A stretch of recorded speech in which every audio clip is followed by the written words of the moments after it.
It's every Democrat for themselves. That's what former White House chief medical advisor Dr. Anthony Fauci just proved as he earned $3.5 million in his first year of retirement from government and may have misled Congress about the dates of his departure. Now, the man seems to be making a life raft for himself as the Democratic Party seems to be destroying itself from the inside out. I mean, how else would you explain the high-profile outbursts from some of their strongest voices? From the public meltdowns to helping immigrants break the law, these incidents repeatedly show how rattled the Democratic Party is by the GOP's resurgence. I mean, these incidents haven't exactly gone unnoticed, and with each one, the party is starting to show their cracks to the people. First, there was California Senator Adam Schiff, who couldn't even wait for Trump to take the oath before dusting off his impeachment playbook. Then there's California Representative Maxine Waters, who delivered a full-blown political tantrum ranting about both Trump and Elon Musk during a Democratic rally. And of course, our list would not be complete without including the time that Texas Representative Jasmine Crockett called Republican Texas Governor Greg Abbott Hot Wheels, and then, as if that wasn't enough, followed it up by calling him a hot-ass mess. Next on the list, you've got New York Representative Alexandria Ocasio-Cortez, who decided it was a good idea to pick a fight with border czar Tom Homan by essentially telling illegal immigrants how to outsmart federal law enforcement. And last but not least, California Representative Robert Garcia, who went on CNN and casually floated the idea of using actual weapons against Elon Musk and claiming it was to protect democracy. Now, like I said, guys, it's every Democrat for themselves. This, as the latest polls show how American people have left the party. A poll from the Economist YouGov found that just 23% of voters held a favorable view of Senate Minority Leader Chuck Schumer. Meanwhile, 51% of respondents said that they viewed the New York Democrat unfavorably. A Politico and UC University Centron poll or Centron Center poll showed that California voters were straying further and further away from the Democratic elites in the state and are becoming less interested in resisting the Trump administration. I mean, they've even got DNC Vice Chair David Hogg planning to unseat certain incumbent Democratic members of Congress in the 2026 primary elections. Seriously, guys, it's not just a case of bad optics anymore for Democrats. It's straight up self-sabotage on display, and you're going to want to catch every second of it. So don't go anywhere, guys. So we're going to go ahead and start off with former White House chief medical advisor, Dr. Anthony Fauci. I mean, remember when Congresswoman Nicole Malliotakis called him out for his net worth going up millions of dollars during the pandemic? Here he is denying everything. Watch. Dr. Fauci, how much have you earned from royalties from pharmaceutical companies since the pandemic began in 2021? Zero. It says NIH scientists made $710 million in royalties from drug makers. You're saying that you did not receive any of the $710 million. On COVID, I received, I think, $122 for a monoclonal antibody that I made 27 years ago. Okay, so just in general, though, how much have you received, not related to COVID, just in general, how much have you received in royalties between 2021 and 2023? I think none. Okay, so somebody received the $710 million. Somebody did, but not me. You didn't receive any royalties. Okay. I mean, I see no royalties associated with COVID. I mentioned. I said. No, I want to. No, I just said. I'm on the record, and I want to make sure that this is clear. That I've developed a monoclonal antibody about 25 years ago that's used as a diagnostic that has nothing to do with COVID, and I receive an average of about $120 a year from that patent. Okay, but the bottom line here is that scientists at NIH did receive $710 million in royalties, and I guess my question is, don't you think that if these experiments are made using American tax dollars, that any of those royalties, this nearly billions of dollars, should be going back to the American taxpayer, not in the pockets of the scientists? Do you believe that's a law that we should consider changing? If you want to change the patent laws and the Bayh-Dole Act, then go ahead. Okay. But that's not for me to say.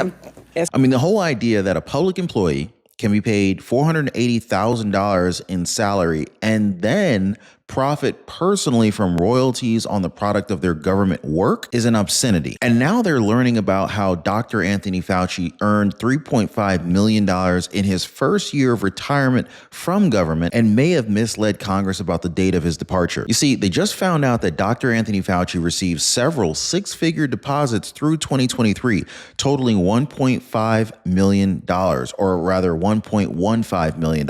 But even still, even more suspicious is the documents do not describe the sources of these deposits. This guy is almost as bad as Biden's business with Hunter Biden, right? So let me go ahead and break this down for you guys. While millions of Americans were locked down, losing their jobs, closing their businesses, and struggling to survive the chaos of the pandemic, Dr. Anthony Fauci was getting paid big time. And I'm talking about big money, guys. Millions, prestige, awards, speaking gigs. Oh, and let's not forget about the big fat pension courtesy of me and you as taxpayers. Talk about a waste of taxpayer money, guys. Like, have you noticed how the cost of Medicare just keeps eating away at more and more of your checks? Now, here's something everybody needs to know, guys. Medicare is not simple. And one way or another, we're all going to have to deal with it when we or our loved ones turn 65. Trying to figure it out on your own, especially with the government, it's stressful. And let's be honest, they're not putting people like me and you first, okay? This is why I recommend Chapter. The company exists because the founders saw their own parents getting misled by bad Medicare advice, and they weren't about to let this happen again. And so now they help folks all across the country every single day figure it out.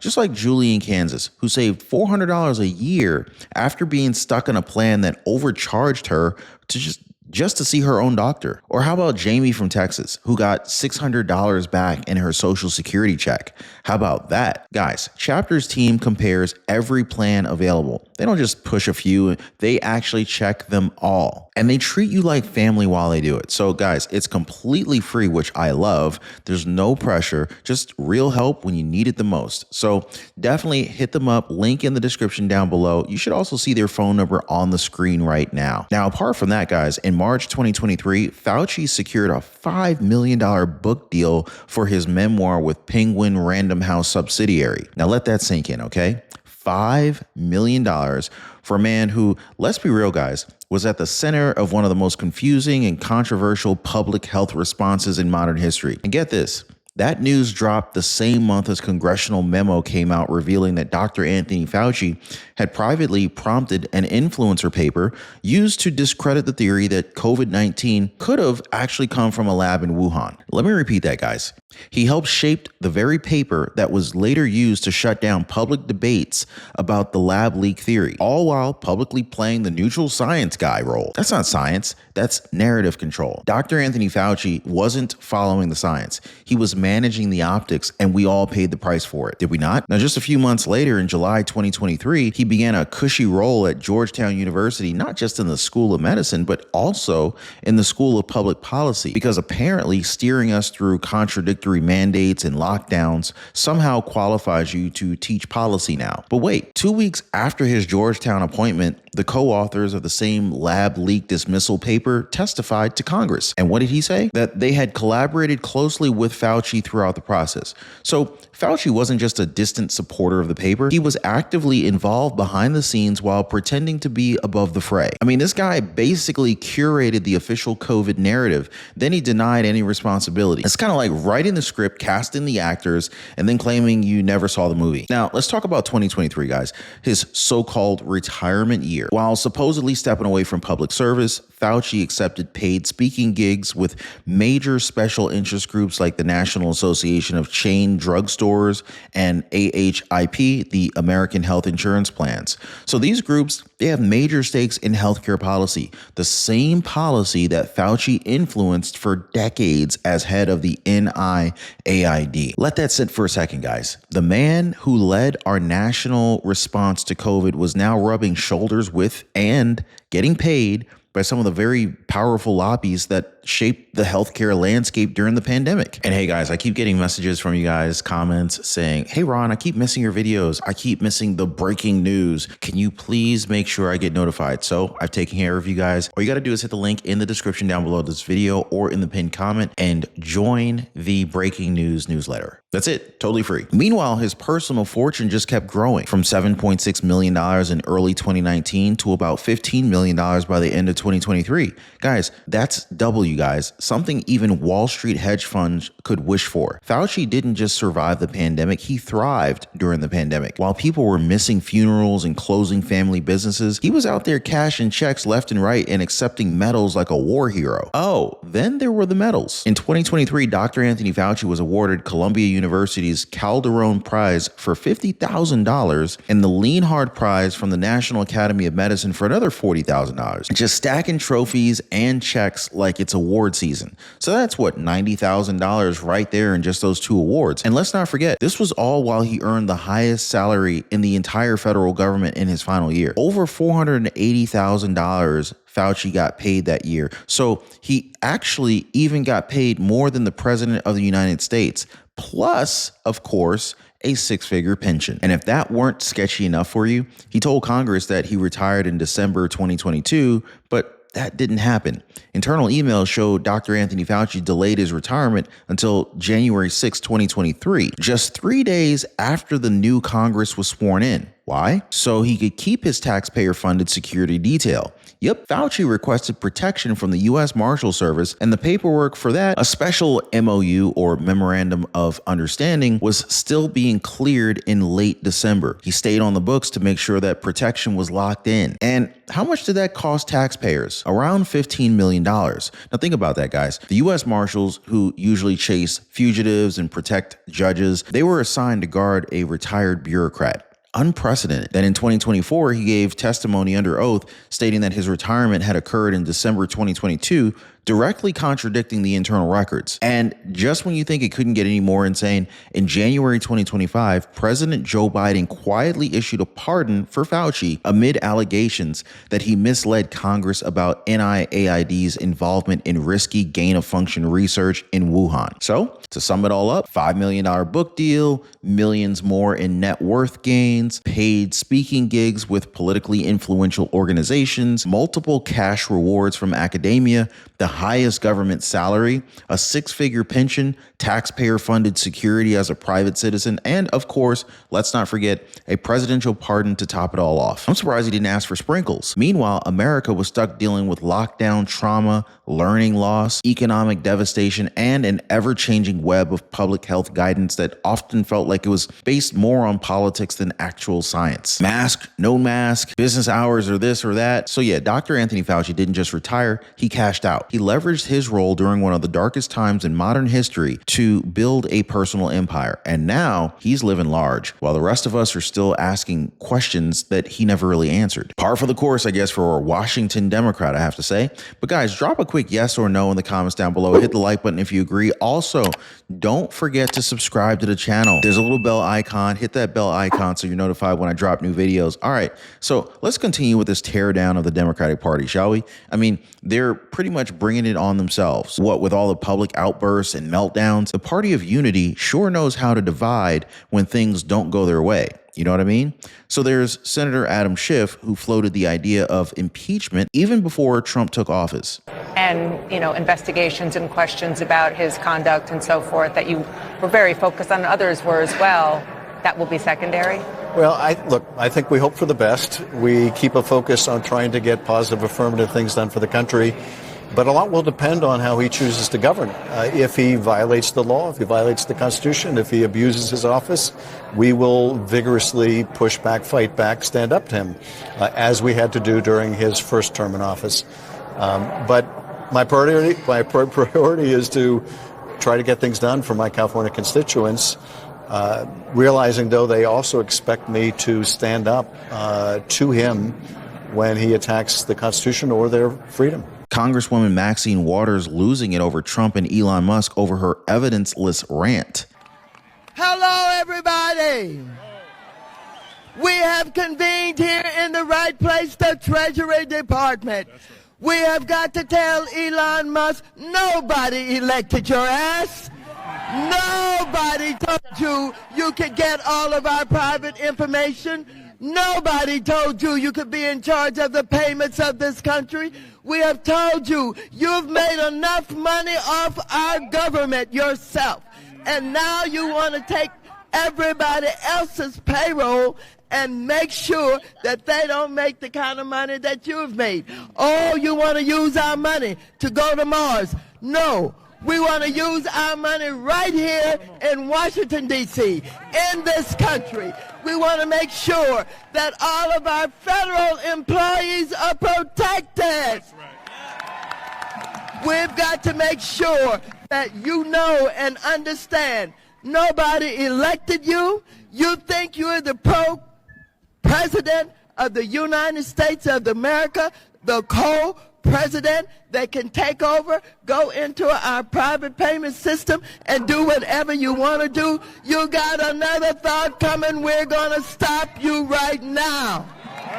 The infamous Jasmine Crockett and her Governor Hot Wheels comment. Because we in these hot ass Texas streets, honey. Y'all know we got Governor Hot Wheels down there. Come on now. And the only thing hot about him is that he is a hot ass mess, honey. So yes. AOC openly defying border czar Tom Homan and Trump's mass deportation initiative. Anymore. But Tom, you got AOC out there, Alexandria Ocasio-Cortez, Congresswoman, putting out a webinar, doing a webinar to help illegals avoid, I guess, apprehension, giving tips about how to continue to remain in the country and ultimately game the system. And I sent an email today to the Deputy Attorney General. At what level is that impediment? Is that impediment? I'm not an attorney. I'm not a prosecutor. Is that impediment? Is that impeding our law enforcement efforts? If so, what are we going to do about it? Is she crossing the line? So I'm working with the Department of Justice and finding out where is that line that they cross. So maybe AOC is going to be in trouble now, but I need the AOG to opine on that. But because there's impediment is impediment, in my opinion. I'm not a prosecutor, but we need some further guidance on that. But again, if we have to take every federal dollar out of the city, we'll do it. I mean, we're done. And of course, Representative Robert Garcia, who went on CNN and casually floated the idea of using actual weapons against Elon Musk and claimed it was to protect democracy. Preview of, I think, what you could say here, but I want to hear why. But do you think that calling Elon Musk a dick is effective messaging for confronting what is a potentially irreversible transformation of the U.S. government? Well, he is a dick. And I think that he's also harming the American public in an enormous way. And what I think is really important and what the American public want is for us to bring actual weapons to this bar fight. This is an actual fight for democracy, for the future of this country. And it's important to push back on the chairperson of this committee. I mean, Marjorie Taylor Greene talks about having decorum, about bipartisanship.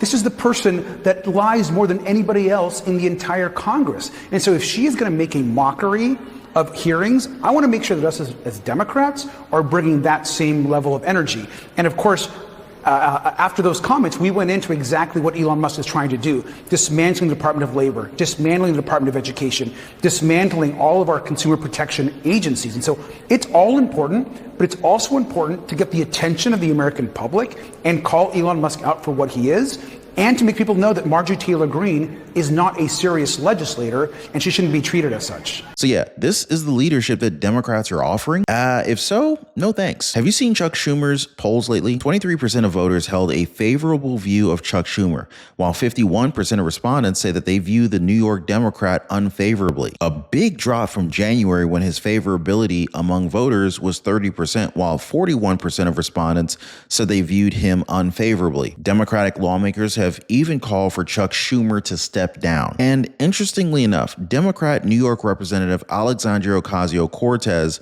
led Schumer by 19 points in a hypothetical matchup of the 2028 New York Senate primary. Now, seriously, they are destroying their own party from the inside out. You know what I say, guys? let it burn, tear it all down, start from scratch. I mean, the party is already at a 29% favorability rating. They don't really have that much more to lose anymore. Even among California voters, their support for this anti-Trump rhetoric is waning. Of the Democratic voters surveyed, just 47% want stronger opposition toward Trump. DNC Vice Chair David Hogg is even planning to primary Democratic incumbents in 2026 by spending $20 million in an effort to help elect younger Democratic leaders, including primary challengers to incumbent House Democrats. Hogg said too many of their current set of leaders are asleep at the wheel. They're out of touch and they're ineffective. So I'm guessing he wants to liven up, maybe even radicalize his party even more. But seriously, guys, with Democrats on the back foot, they're choosing to spend their money on switching out their own reliability blue districts. Okay, well, I guess it's their own funeral, right? So